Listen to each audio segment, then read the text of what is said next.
जी, मेरा नाम doctor server Chaudhary है, मैं पल्मोनोलॉजिस्ट हूँ। आज हम बात करेंगे सार्कोइडोसिस की।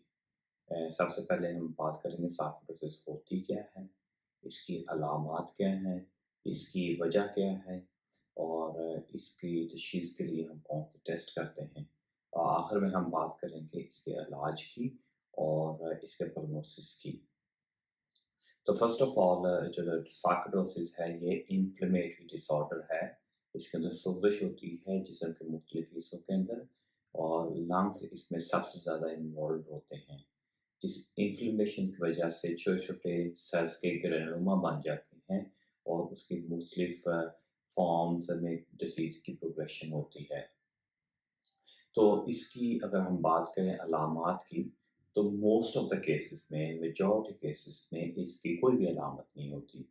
ये एसिम्प्टोमेटिक होती है, बगैर अलामत की होती है और ऐसी डिज़ीज़ हम आम तौर पे डायग्नोज़ करते हैं अगर किसी का चेस्ट एक्स-रे या सीटी स्कैन करें, तो उसके ऊपर हमें कोई एब्नॉर्मैलिटी नज़र आ जाए, तो उसको हम फ़ॉलो अप करके हम इसका डायग्नोसिस करते हैं। तो ये मेजॉरिटी पेशेंट्स ऐसे होते हैं। कुछ पेशेंट्स के अंदर इसमें क्रोनिक कॉफ, पुरानी खांसी का प्रॉब्लम हो सकता है। आम तौर पे ये ड्राई कफ होती है, सांस का फूलना शामिल हो सकता है, व्हीज़िंग हो सकती है, चेस्ट टाइटनेस वाले सिम्पटम्स भी इसके अंदर मौजूद हो सकती हैं। इस दौरानिया इस बीमारी का आम तौर पे काफ़ी लंबे अरसे का होता है। इसमें कई महीने और कई सालों की हिस्ट्री होती है और पेशेंट्स को अक्सर बेशतर जो सिम्पटम्स हैं आहिस्ता-आहिस्ता बढ़ती जाती हैं। ये ना सिर्फ़ फेफड़ों को मुतासिर करती है, इसके अलावा बाकी जिस्म के किसी भी अज़ा को मुतासिर कर सकती है, जिसके अंदर इवन आपका दिमाग, दिल, गुर्दे, जिगर, स्किन, बोन्स, एवरीथिंग इसके अंदर जो है वो इन्वॉल्व हो सकती है और उसकी इन्वॉल्वमेंट के हिसाब से उसकी मज़ीद अलामात भी हो सकती हैं। अ, अब हम बात करते हैं कि इसकी वजह क्या है? ये अ, इसकी हमें कोई पता वजह मालूम नहीं है, ये इडियोपैथिक है। वी डोंट नो कि ये क्यों कुछ लोगों के अंदर हो जाती है। इसके कुछ थियरीज़ हैं कि कुछ इन्फेक्शंस हैं या एलर्जिक रिस्पॉन्स रिएक्शंस हैं जिसकी वजह से ये स्टार्ट होती है और कुछ पेशेंट्स के अंदर ये प्रोग्रेस हो जाती है। अगर हम बात करेंगे इसके मुख्तलिफ टेस्ट की, तो इसमें सबसे ज़्यादा जो इम्पोर्टेंट टेस्ट होता है वो इमेजिंग होती है, जिसके अंदर आपका चेस्ट रेडियोग्राफ है, चेस्ट एक्स-रे, छाती का एक्स-रे है, सीटी स्कैन है और अगर आपको किसी भी जिस्म का दूसरा हिस्सा इन्वॉल्व है, तो हमें उसकी इमेजिंग करने की ज़रूरत पड़ सकती है।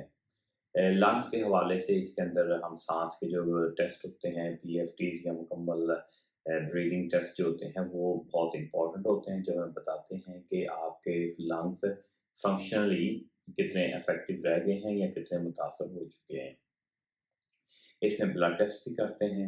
कई दफ़ा यही इंफॉर्मेशन काफ़ी होती है डायग्नोसिस को बनाने के लिए, लेकिन कुछ केसेस के अंदर हमें बायोप्सी की ज़रूरत होती है, जो कि हम किसी इन्वॉल्व्ड हिस्से की या लिम्फ नोड की करके हम उसको तशख़ीस को कन्फर्म कर सकते हैं। अब आते हैं इलाज की तरफ। तो इलाज डिपेंड करता है कि आपको उसकी अलामात कितनी हैं।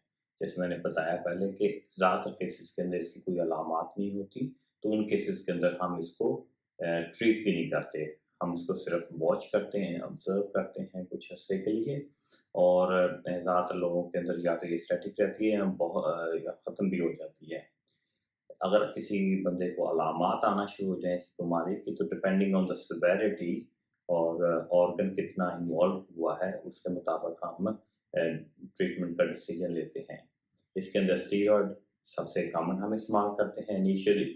अगर उससे ज़्यादा अरसे के लिए हमें इस्तेमाल करना पड़े तो बाकी इम्यून मॉड्यूलेटर थेरेपीज़ हैं जो कि हम इसमें इस्तेमाल करते हैं और ऐसे पेशेंट्स के अंदर इस थेरेपी को कई सालों तक या कई दफ़ा तो लाइफ लॉन्ग भी हम इसको कंटिन्यू करते हैं। उसी तरह से आगे आता है आपका प्रोग्नोसिस के इसका लॉन्ग टर्म प्रोग्नोसिस कैसा है। ऐसे पेशेंट्स जिनके अंदर एसिम्प्टोमेटिक डिजीज़ होती है, कोई अलामत नहीं होती, मेजॉरिटी वो खुद ब खुद ही ठीक हो जाते हैं और उनका कोई लॉन्ग टर्म प्रॉब्लम नहीं होता। लेकिन कुछ पेशेंट्स के अंदर अगर ये लंग्स के अंदर फाइब्रोसिस करें, स्कारिंग करें, लंग्स को की जो झिल्ली है उसको मोटा कर दें, तो ऐसे पेशेंट्स वो प्रोग्रेसिव डिजीज़ भी हो सकती है और कई दफ़ा तो इससे मुकम्मल लंग्स خراب ہو جاتے ہیں، ایسے پیشنٹس اگر پاسبل ہو تو ہمیں لنگ ٹرانسپلانٹ بھی کرنا پڑ سکتا ہے. تو آئی ہوپ آپ نے سارکوسس کے بارے میں جانا. اگر آپ کو کوئی کویشچن ہے تو you can ask us in the comment section. Thank you very much.